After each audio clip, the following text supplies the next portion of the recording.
Reserves. The gentleman is recognized.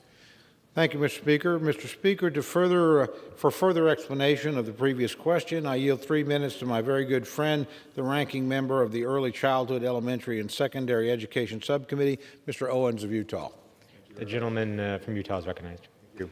Mr. Speaker, I rise to oppose the previous question so we can immediately consider H.R. 6056, the Parents' Bill of Rights.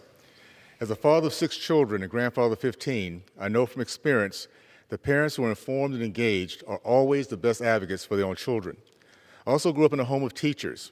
My dad was a college professor for 40 years, my mom a junior high school teacher.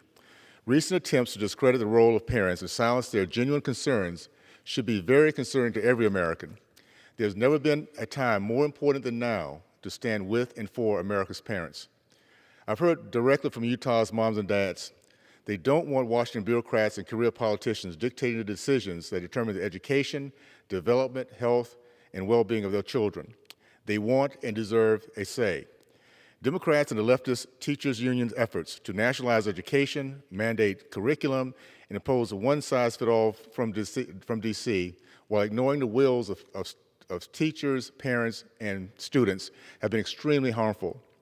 This last year, we've seen the academic and emotional needs of young learners totally ignored.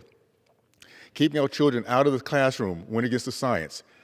It also went against good old-fashioned common sense. Here are some sobering facts.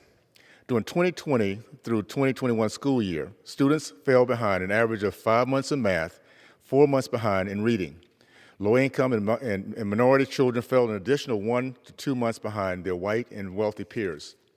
Even before the pandemic, 2017, the United States Department of Education found that 75% of black boys in the state of California failed to pass standard reading and writing tests. In 2019, only 15% of Baltimore 8th grade students were proficient in reading and about 10% proficient in math. This is beyond politics and party lines. It's about the future of our great nation. It's about the success of our children. There's an urgent need to raise the bar of education in our country. We cannot do this by pushing parents out of the driver's seat and ignoring academic needs for our students. Our Parents' Bill of Rights will address both concerns. Thank you, and I yield back.